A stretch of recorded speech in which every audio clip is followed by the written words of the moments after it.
In this video, we're going to look at pattern searching using part-of-speech tags and also specified words.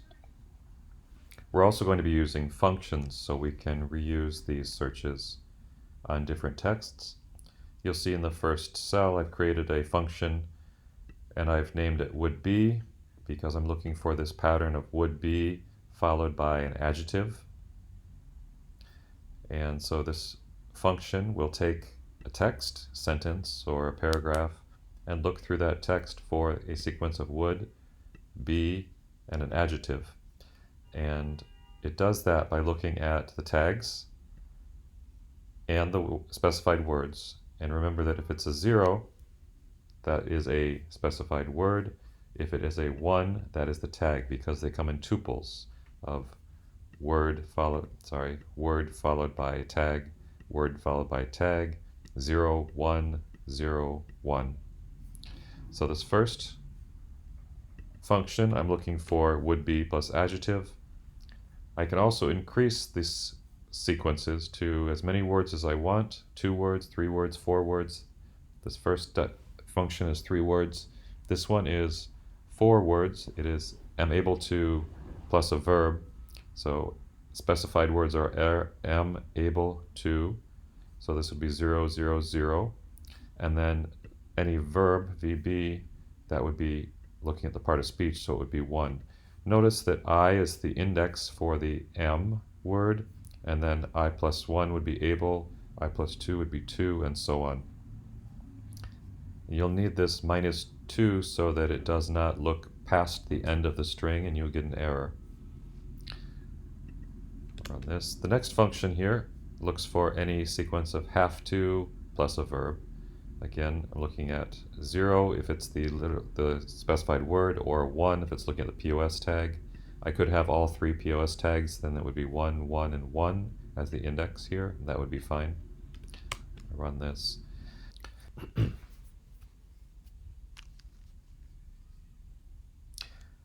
Alright, in this next cell I have 2 sentences that have already been tokenized and tagged with parts of speech, and I've just moved 2 of these functions down into this cell to show that they can be used in the same cell or they can be used in a different file.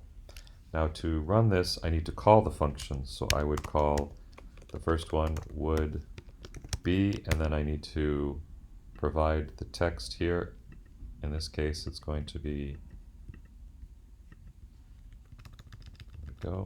S1, and when I run this I get a true because it has the sequence would be with an adjective, would be nice. And so this is just one sentence with would be nice, and it found it and returned a true because it exists in this sentence. In the second sentence, let's see if it contains the would be nice. If I run it, false because this sentence I'm able to delete the group functionality, does not contain the sequence would be nice. Let's take a look at the next one. If I change this to am able to is the function name, and I'm going to feed it the first sentence. I'm going to hashtag this out, I'm not using it. So this pattern, am able to plus a verb, does not occur in the first sentence. Let me look in the second sentence. True, it does occur. I am able to, in this case, delete. So this is useful to check for strings, or patterns rather, sequences in texts, and they can be counted and they can be analyzed.